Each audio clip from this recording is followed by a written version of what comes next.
an elimination match before ending up second in the group, but now they've been made it to the playoffs, but they're not in the bracket.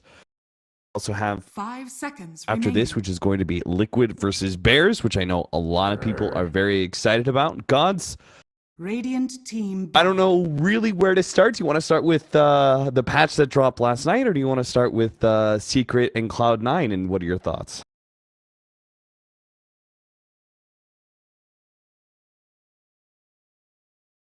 Ten seconds remaining. 5 seconds remaining. Reserve It does time. seem like Secret's a bit of a slower team. Aside from the laning phase, where Puppy is able to oftentimes make a lot happen with his... I feel like Secret's a little bit slower team, and I'm not sure if that's going to match up well against Cloud9. At least the roaming of Puppy is going to be shut down pretty quickly, I think, just due to Cloud9's willingness to go 5-man by... I mean, every single game, I'm surprised by like 8 minutes or something like that. They're already trying to push down towers as a group. That being said, a lot of that was based around their draft, and we are going to see a part of that draft be taken away. Cloud9 are actually ban away the themselves. 10 seconds remaining. 5 seconds remaining. Reserve time.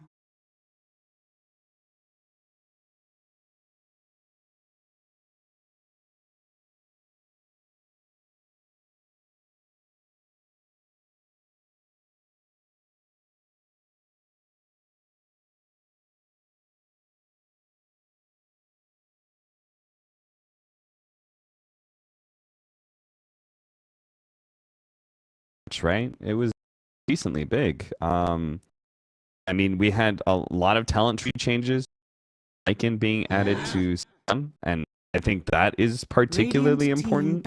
Lycan was, I don't know about your pubs, Gods. What the hell do you do in your pubs, by the way, Gods? Mid-Chen, Dagon? What are you doing to those poor Aussies? 10 seconds remaining. 5 seconds remaining. You know... Reserve time.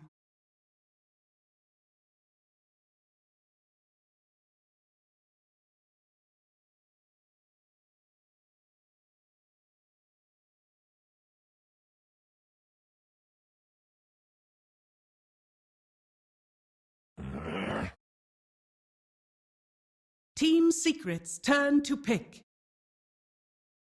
When it's on the enemy team, because it is incredibly strong. I think it would fit into Cloud9's roster very well. Maybe we'll have to wait until they get first pick, because they seem to be a little bit leery about giving away two of these very close to OP pushers, Lone Druid as well as the Lycan. Notice that Lone Druid is still being banned away despite the talent change. Let's be honest, he didn't receive a massive nerf. It was just really a bit of a tweak more.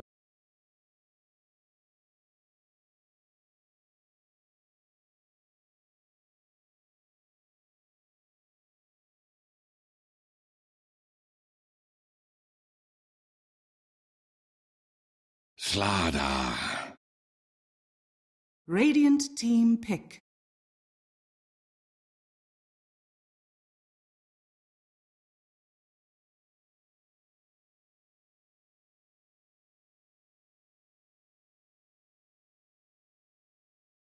Ten seconds remaining. 5 seconds remaining. Reserve time.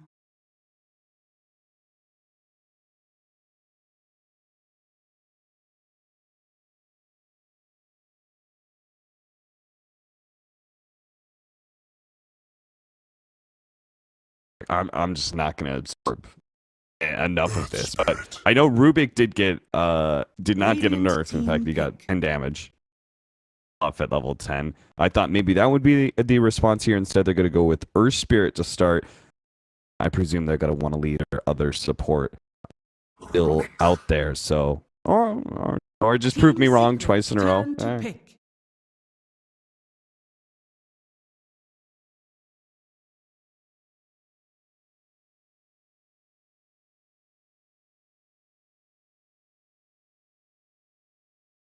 Ten seconds remaining.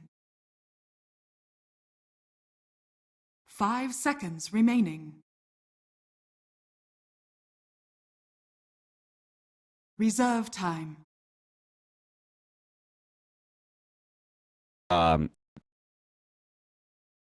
Strong, Bill, or did that change the root, the fire remnant root interaction? That just nerf him down to.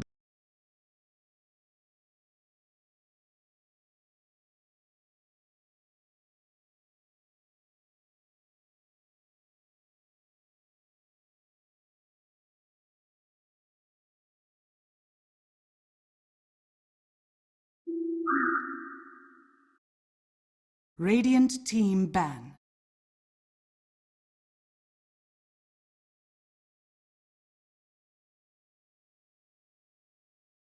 Maybe a 4 or 5 pickup. We're gonna go ahead and nice open hero with Secret and the Wisp. 10 seconds remaining. Plenty of ways to. 5 seconds remaining. Reserve time.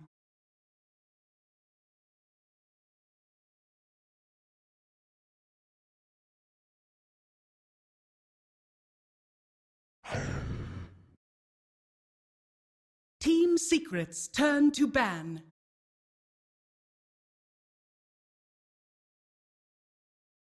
Ion shell, but you're always going to double it when you go in that creep wave, and that means you can be all the more punished if you actually get successfully zoned out in that 10 first wave and don't get your remaining. level 2. Maybe you have to jungle and do those sort of things. Like 5 everything is seconds going to be, I guess, have a lot more variance to Darkseer. You could still be very successful, I Reserve think, time. if you get that first wave, you get your level 2, and you are well on your way to Soul Ring. But I think there's a lot more opportunity to punish Darkseer.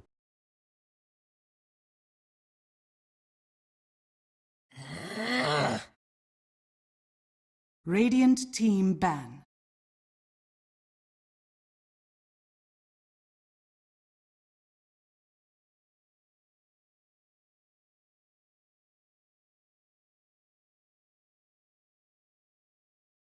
Ten seconds remaining.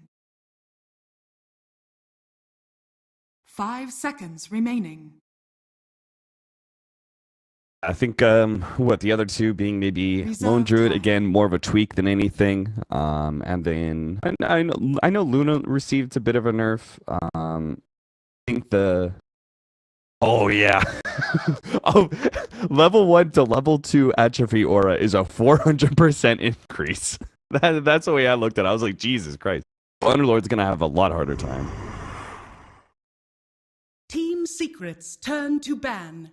Yeah, I think so. I think that actually may be what you have to do.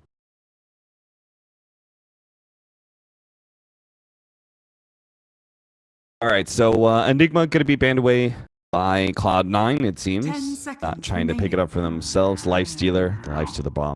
They're going to still have Radiant Darkseer team taken out of the pool despite the nerf that he received, and the 3-4, as well as the Weaver. Weaver and Slardar. In fact, I'm a little bit surprised we didn't see Weaver in that. 10 seconds remaining. 5 seconds remaining. Not major. Reserve time.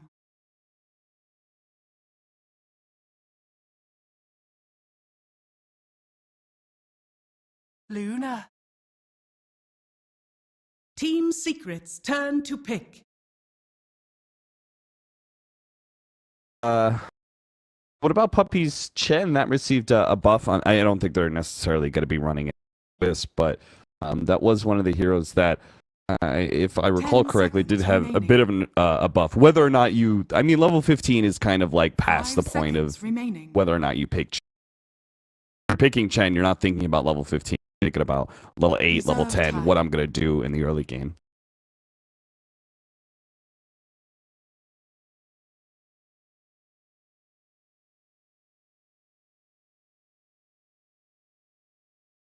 10 seconds remaining. 5 seconds remaining. Invoker. Radiant team pick.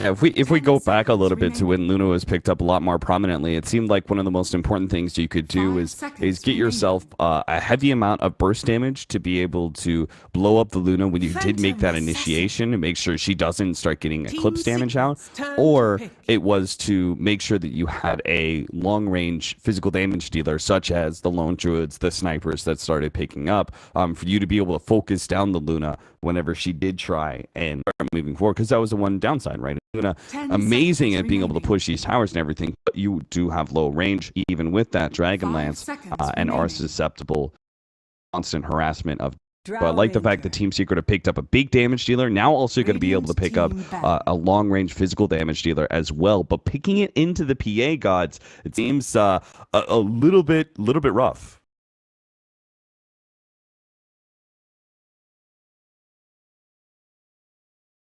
Ten seconds remaining. 5 seconds remaining. Reserve time. Team Secrets turn to ban.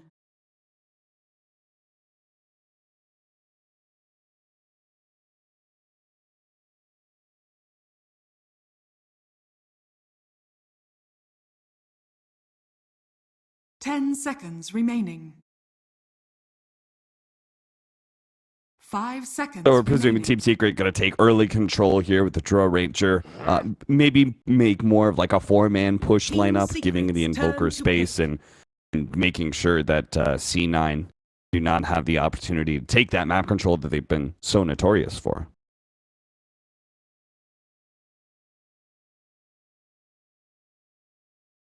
Ten seconds remaining. 5 seconds remaining. Dusk. Oh! Radiant team pick.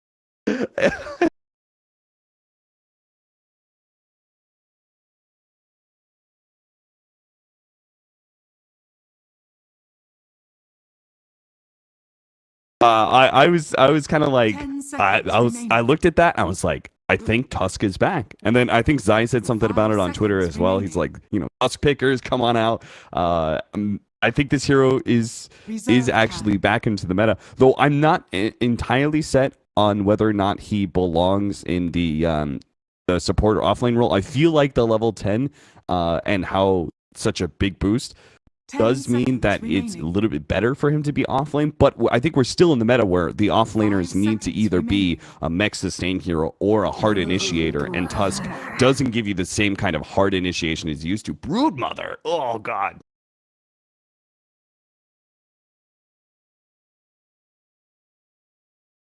Hmm.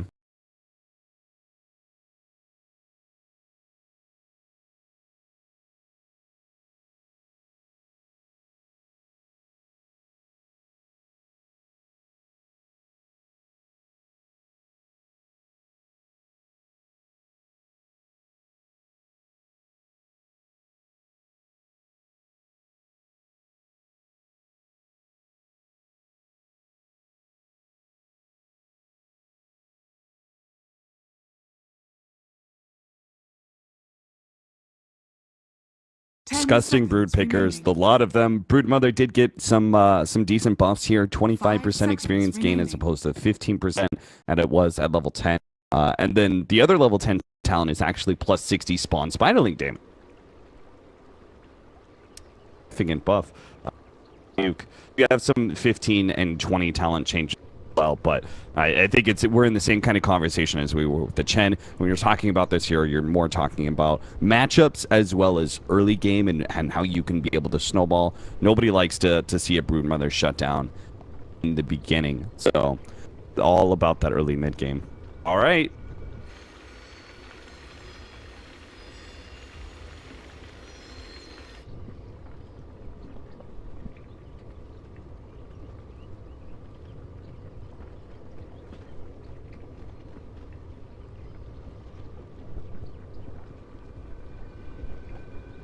Puppy is going to be on the Tusk, so we're going to see a nice little roaming Tusk with the Slardar. This actually promotes a lot of duo aggression. One of the unique things about Tusk is that any of the gap closers, Clockwork, Slardar, any of those, Centaur is another good example, any of those heroes get a huge buff just being around the Tuskar, because you have that snowball to be able to close the gap. You also have ice shards to make sure the enemy hero is isolated and separated and can't move back farther, so you're guaranteed to land that stun.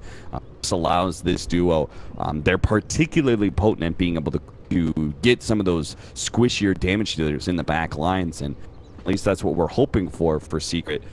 Comes to dealing with the Luna, being able to get on top of her, deal quick damage, make sure that Eclipse does not go off.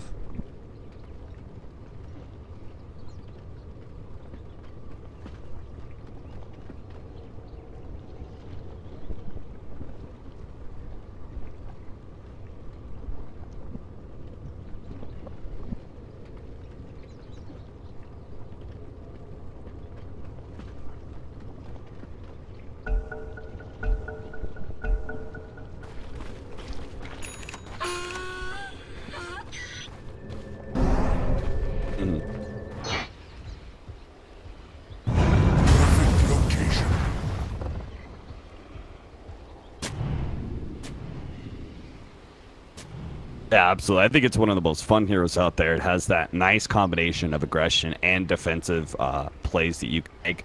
Doesn't look like MP caught sight of Noya placing his ward, so we are going to have both the Observer ward and Counter ward out. Counter ward does. Meanwhile, the rest of Secret going to be running pretty deep into Radiant Jungle. Tusk is kind of like a Shadow Demon. Promotes level 1 aggression for sure. You want to be able to get that first snowball play in. 30 seconds to battle.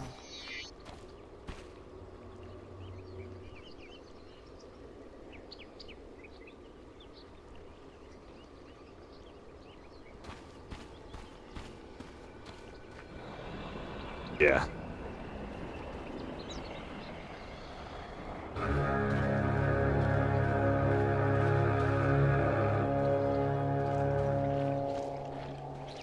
The battle begins. How do you think the Wegsort Invoker would have done? You know, just alacrity it up, try and just get those last hits.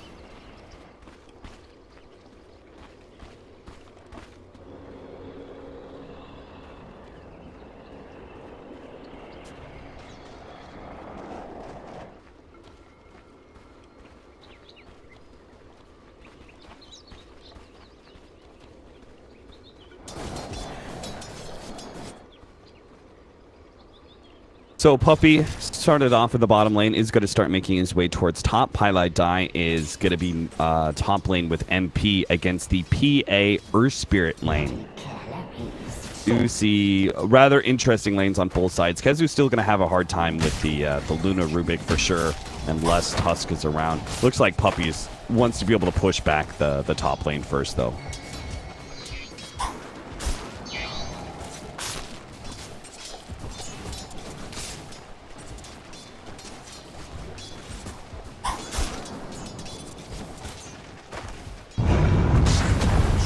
Radiant's middle tower. Now they'll roll in, but they're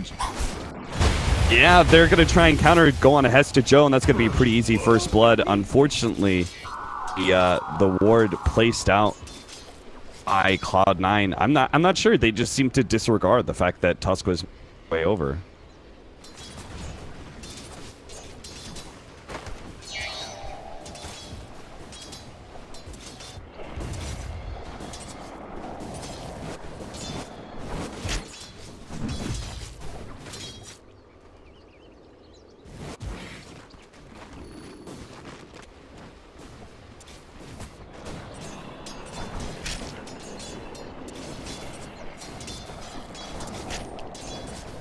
Mid one, ending of a pretty decent CS differential. I think that's just going to grow and grow against the Brood Mother. Noya's going to roll away from Puppy. But you can see Baby Knight is already beginning to control the game, the lane quite nicely. He has a lot of creep still to get, and he's already ahead in CS, so.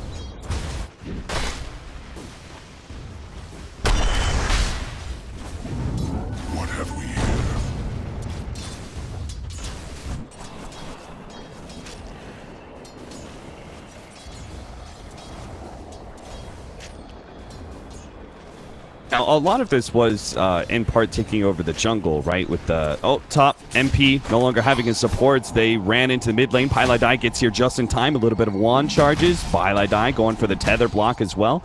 They turn on to Pi, try and finish him off underneath the tower. They will be able to do so. They get a kill, but not the one they're really hoping for. Draw Ranger does stay alive.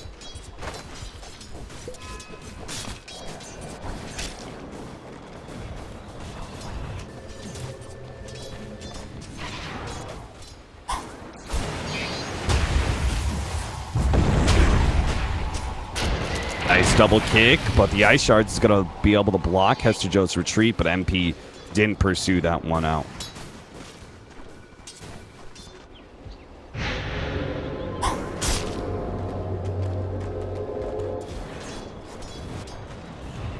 Hey Gods, do you have open mic by chance? I forgot to message you as well. I thought about it too, and then I went to go make tea.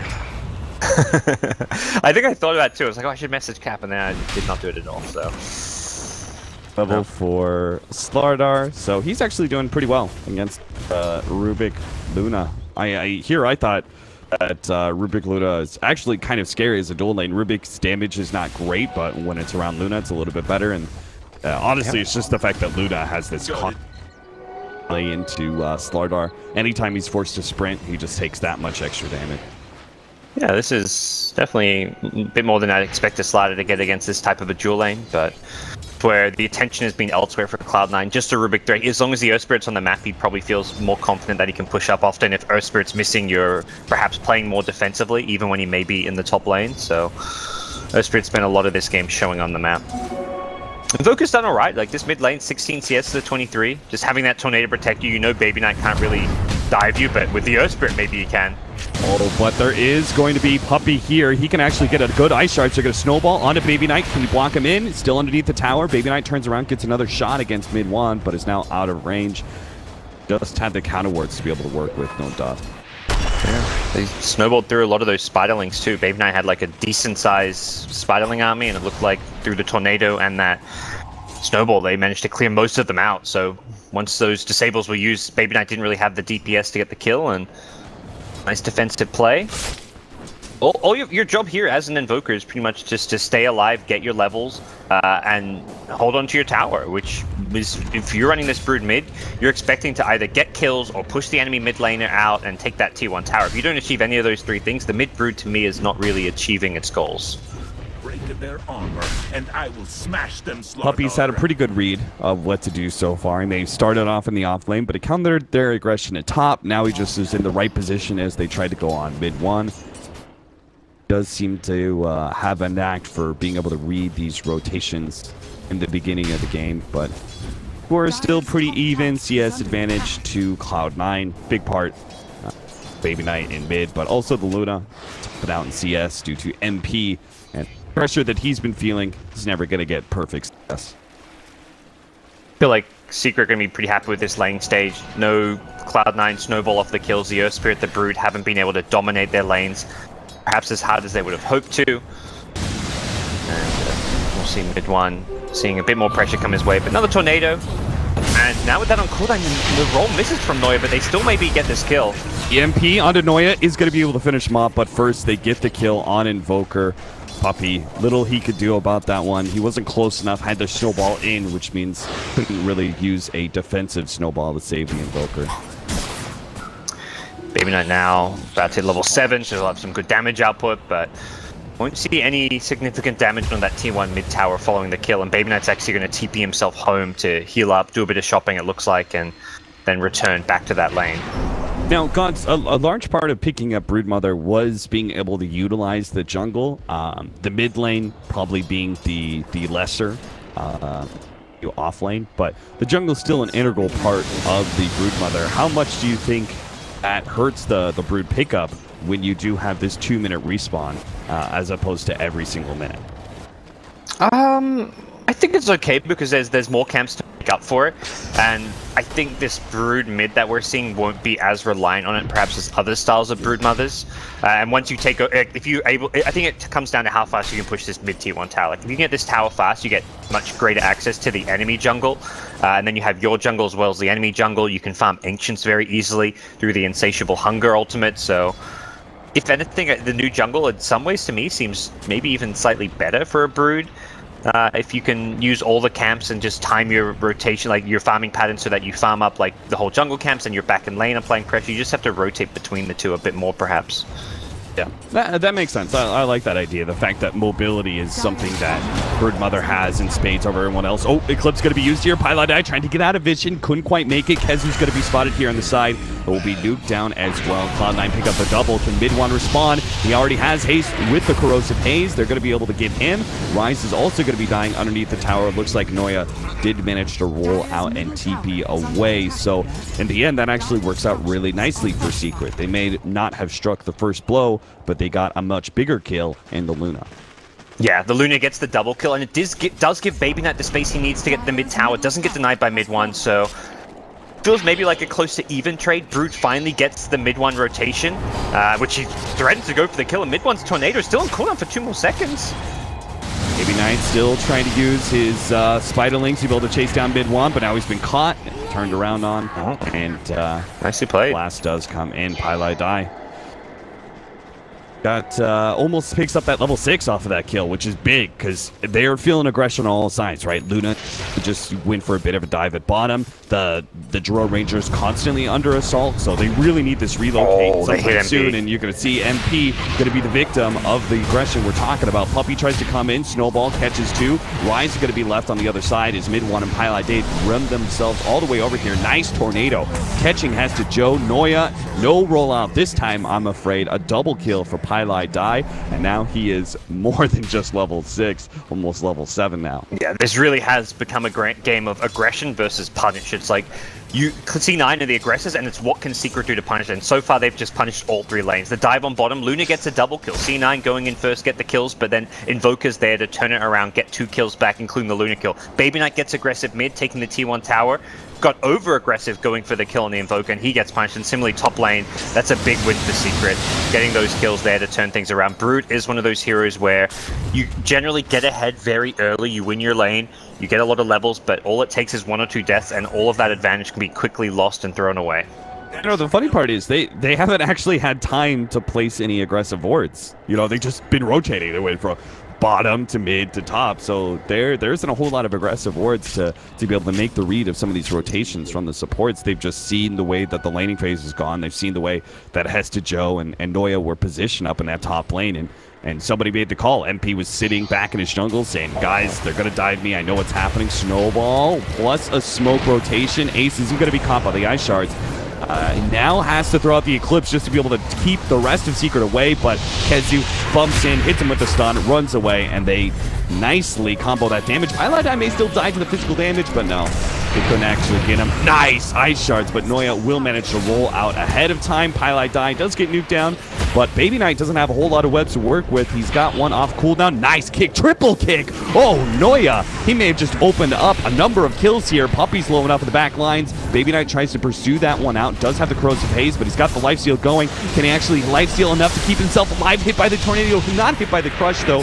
The tornado is enough to finish him off. Burned out of mana, but a wand stick comes out from Rise, enough for him to be able to fade bolt down the Invoker. Heads to Joe, 1v1 against Kezu until a relocate comes in from Pylai die, making it a 1v2. Ace now joins the fray up against 2. Can't really do enough damage to either one of these heroes, especially with the relocate back available, so he will be just forced away. Gods, did you keep track of how many kills that was? What's the end game? 4 for 3, favoring Secret.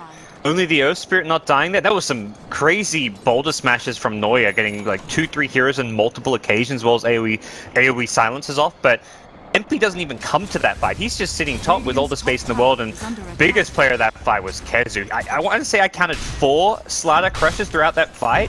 He doesn't even have the mana pool for that, but thanks to the constant clashes going on, he just kept getting magic stick charges, and he was the hero of that fight. Just his constant sustain being ignored, and the end result was definitely a Secret victory Mid one dies, but he gets a lot of kills in the process, and Baby Knight's rotation gets like instantly shut down. Like he TP's in, that cold snap through his insatiable hunger stopped him getting any kills, and you're expecting that brood rotation to really lead to a successful turnaround, and it just didn't do that. Yeah, you've watched plenty of Imperial games. In your mind, is Baby Knight doing enough as the mid brood mother? He's taken it to your one tower mid, but he's also died a couple times. This feels very different to the games I've seen in the past where he's run the mid brood. Those have felt much more dominant in the laning stage. Like I feel like I've seen him maybe win and lose some games on that mid brood, but almost every single game he played it, he was winning the early game, dominating his lane. And if he did rotate, like, or found like a good rune to rotate with, he'd be successful with it. This is to me probably the least successful start I've seen to his brood mother. Like whether or not he can transition out of this into a better mid game, we'll have to wait and see. He needs to perhaps play a bit more around his team, which is what he was trying to do with that TP rotation down bottom. Problem was there was a cold snap urn charge on him, which completely crippled him. Yeah, it does seem like the brood mother, you're supposed to have a pretty big spike right now. Another spike maybe when you finished up. You're going to get Orchid. It looks like Echo Saber actually is the build for the broods. Can't say I've seen broods Echo Sabers because we haven't seen a whole lot of 7.0 brood mother, but maybe this is going to be the build. But either way, usually hit your next power spike, like the really big one, the biggest of big ones with the BKB, and then you start like almost very rapidly dropping off. You're a decent hero to latch onto somebody, and with that lifesteal and with that incapacitating might neutralize them in a fight. But for the most part, you're supposed to be your most dominant in the first minutes and maybe 25. And I think he has to go straight into the BKB after this Echo Saber just because of the Quaswex Invoker. Hessidjo scouts this ward up, but a fast reaction from Kezu. It's a two-man crush, but fighting by that shrine, not of interest for Secret. Yeah, the Invoker has really been not like a counterpick to the Brood. If anything, the Brood beats the Invoker, but the way it's played out in the mid-game with the Quaswex, the Tornado, the Cold Snap, the Urn Charge to go with that Cold Snap, it's been a Invoker-favored matchup this game. Ace not going to dare to try and get the last hit on that tower. Tried to do it with the Helmet Dominator creep, but honestly, it's because of the relocate. They're creating space for Cloud9 for each other. Yes, they did it in the laning phase somewhat successfully with Baby Knight able to take that tier 1, but they can't actually do much more because of the relocate and the way it's up now for Pilot Eyes. So I think they're going to have to do a little bit more grouping up. I'm not sure what they're waiting on for Ace, because honestly, he's got his level 2 Eclipse. He's got the basic stat items I think you would need on the Luna. I'm surprised they're just not running up at top. See what the PA doesn't have anything item-wise is getting closer to a Desolator. That's perhaps one of the main items. I mean, that really is that and the Echo Saber, which is now complete back in Baby Knight's stash. Those are the two items that they're lacking. Because yeah, Luna, as you said, is kind of where she wants to be. So I don't think C9 can just sit back and play a farming game. They're not going to scale very well against this Secret draft. Secret with the Slaughter amping up all their physical damage, the control of the Invoker. Their lineup's just going to be much scarier in the late game, and even this mid game point. If Secret is smoked up, getting the jump with the Blink Crush from Slaughter, they have a big edge in these team fights. Secret, they know what's coming on. They know Cloud9 are going to go for that push, so they're already rotating down to bottom lane, see if they can make some trade-offs here, because trade-offs are well worth it for Secret. Yep. Worth noting, those Helmet of the Dominator creeps now give 125 gold. Ace, I think, just lost his second one in a row, so those things do hurt and do add pretty nicely to the economy of Team Secret.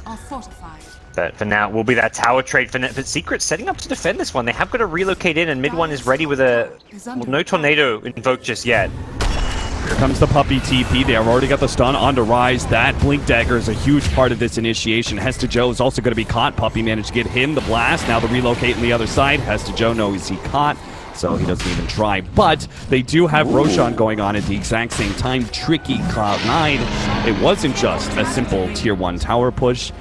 They actually created a bit of an illusion there. Managed to take the tier 1, yes, but got an Aegis now for Ace. That is a huge upgrade to their team fight potential. Now Luna doesn't have to worry as much about being bursted down. Yeah, sneaky little play. PA also poured out, so got the Deso before she died, so didn't lose any money at least. He's going to be Shadowblading through, gouting out some of these heroes. Noya needs to be careful with his positioning. Noya into the trees. Don't think he's going to be able to dodge enough, though. Secret quickly execute him, and the rest of Cloud9 are here. Ace especially is in a good position for an Eclipse, but a force staff over the cliff actually gets mid one away, so it's MP who's going to be left behind. Tornado dodge definitely by Baby Knight. Another turn, Secret trying to go up into the high ground to help out MP, but now they're just going to end up losing multiple heroes. Mid one and Puppy go down in the process. They should have just let that Draw Ranger die.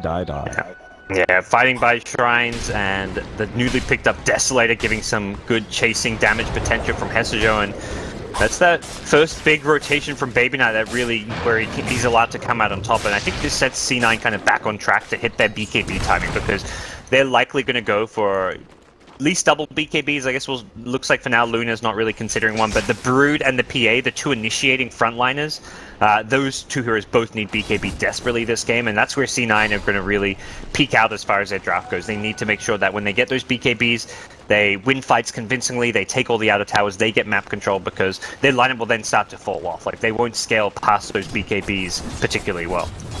I think if they went triple BKB at this timing, I think they just end up dropping off too hard. So Ace is probably thinking about the later game potential and how he's gonna have to probably have a later game in second BKB, and for now just Ellen Dan. Even though Luna's not like a really long range hero, like she will feel like she's got pretty good body blockers in front of her. PA blinking in, Brood is going to be generally the center of attention, so it's not all that easy to get on top of Ace this game. If you're snowballing in, you're fully committing and fighting into like the Brood and PA BKBs, so you kind of want to kite around the BKBs, which is where Luna is likely going to get kind of somewhat ignored in these fights. Now, simultaneously, we've been talking about the Cloud9 power spikes, and that's in large part because of the way the Brood Mother works and how laning phase is supposed to go with this hero, but it is still Secret with the Draw Ranger strategy. Draw Ranger strats are not the latest of game strategies, and they're also a little bit more focused on, or should Secret be concerned? When should they be really trying to get a lot more control out of this map, or do you think that's just not a problem? I think this game, it's, with the Invoker, they have really good late game scaling, and I don't think they're like they don't have a win condition that relies on them taking lots of early towers using the Drow Ranger. This to me feels like more like Drow just playing as a Luna-S type hero who's going to perhaps match up well against the Luna due to the superior range. Speaking of which, looking for Ace down bottom. Silence does hit Ace. Noya tries to get the kick onto MP. Hezu, oh man, Secret. They just didn't pull the trigger fast enough. They are still going to be able to pick up Noya, but Ace is going to try and go in with the Eclipse. He gets stunned up by Hezu. May have committed too much. He ends up going down. The nukes come in. EMP locked in. Ace is not going to be able to get away from that one. Is going to have to burn out his Aegis. Mr. Joe almost finishes off MP, but he managed to get away with the invis. Ace keeps on going. Will finally get down. Puppy looks like he's going to die to Hesta Joe, but it wasn't quite the team fight C9 really hoping for. Do they know the IO's coming back? Yeah, they'll scout out. It's like they're pinging it. They'll see that in. They'll get the +1, it looks like. Team fight, it was the Aegis to make sure they win that fight, but they're doing this without having to use their BKB on Brood. They haven't got the BKB on PA, so being able to win fights like this just with an Aegis and no BKB is very important for them. It really feels like taking out Hezu early on in these fights is crucial for them. Take away that amp damage and take away that constant crush. Mr. Joe pushes the Invoker back so the rest of the team can fearlessly hit that tier 2 tower, but C9 are a little bit lacking is initiation. They've had the Earth Spirit roll in for the early laning phase, but they could really use something a bit better for Hesta Joe to be able to combo up with, because he's not going to have a basher anytime soon. He's working up, as we talked about. So I would almost kind of like to see if they can get Noya the space to, or Rise, I guess, to get a Blink Dagger. And Rise is actually pretty close to it. Yep. Yeah, I'd agree on that. That fight partly went as well as it did because Secret engaged onto them, and the Luna gets off an Eclipse. I feel like Luna getting that good an Eclipse shouldn't really happen considering their lack of initiation, but it was Secret who basically set Ace up to get such a good Eclipse in that fight by engaging into him without a creep wave, and his Eclipse just fully blew up Kezu. Like, that in itself wins C9 the fight. As Joe realized the Secret had been peeking on him. They had the successful scan. They know about this one. They're kind of baiting out Hesta Joe. They have the 2 supports. Hester Joe is able to get out of the EMP with a nice Phantom Strike. one. Baby Knight now comes forward with the BKB just in front of the Tornado. Is going to be able to lock down the Invoker and catch Puppey as well. A kick comes out. 5 seconds until Pylai Dai can relocate. MP back out. It's going to be close. Now, MP, he goes down. No tether from Pylai Dai. Oh, well. That is the fight to follow up the previous one that will set Cloud9 up to take all these outer towers. They may not have the Aegis anymore, but they are in very good position now to push forward. The Mantle and Luna gives them a lot of pushing power. They've got level 3 Eclipse, so fighting into this we're going to be not all too possible. And the Blink initiation on Rubik is now going to arrive as well. So coming anywhere close to C9 at this point is perhaps a death wish for Secret, even with the shorter respawn times. Yeah, 1 Blink telekinesis. You get a Phantom Strike off of that. Any hero could die from that combination if you just get a little lucky on the crits.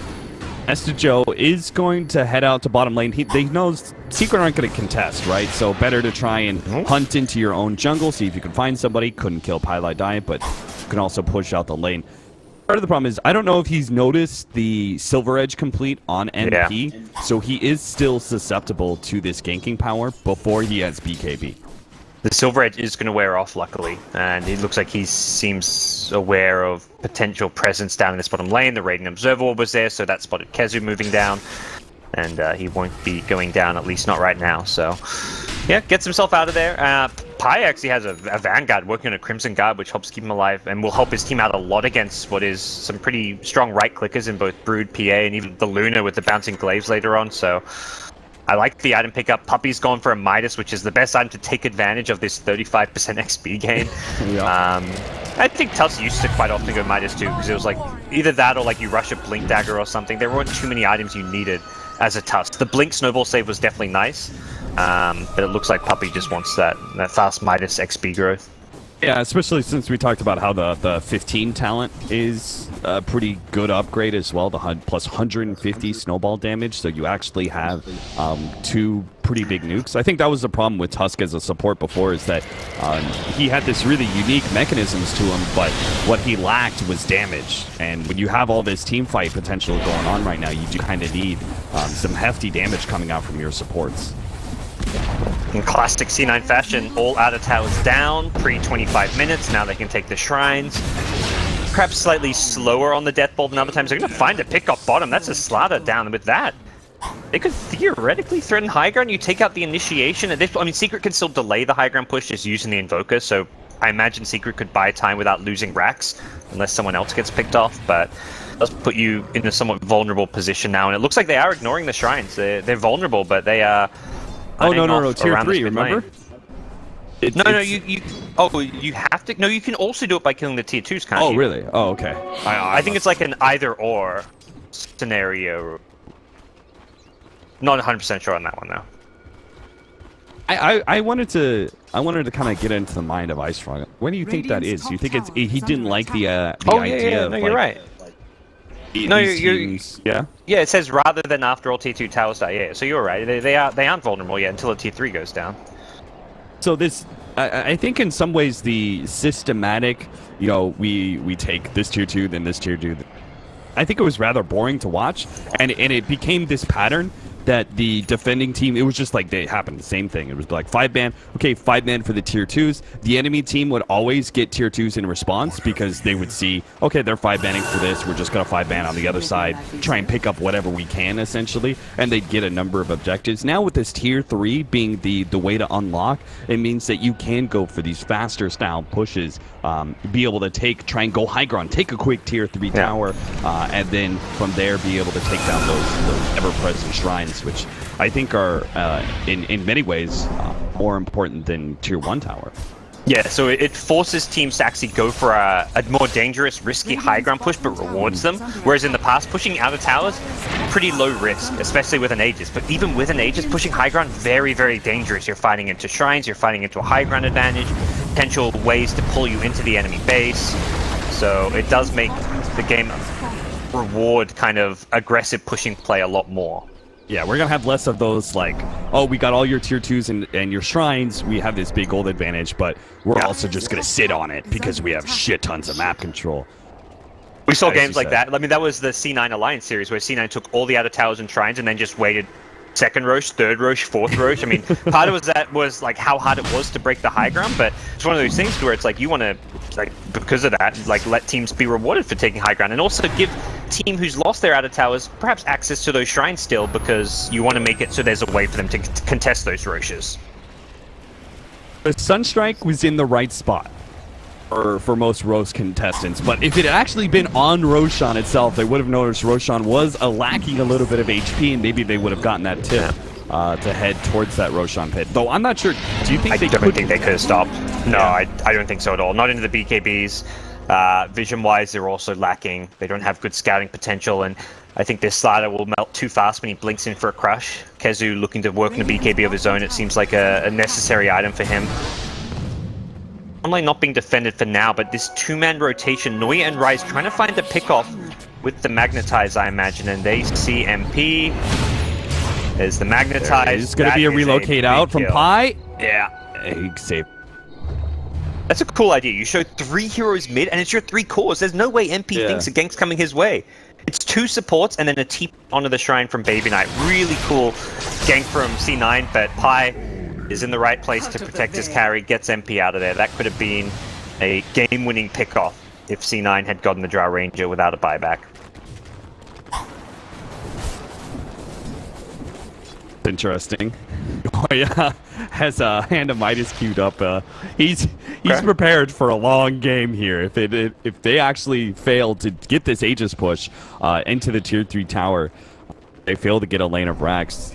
He's prepared that C9 may have to go another. We've controlled the map and everything, but we can't seem to end the game.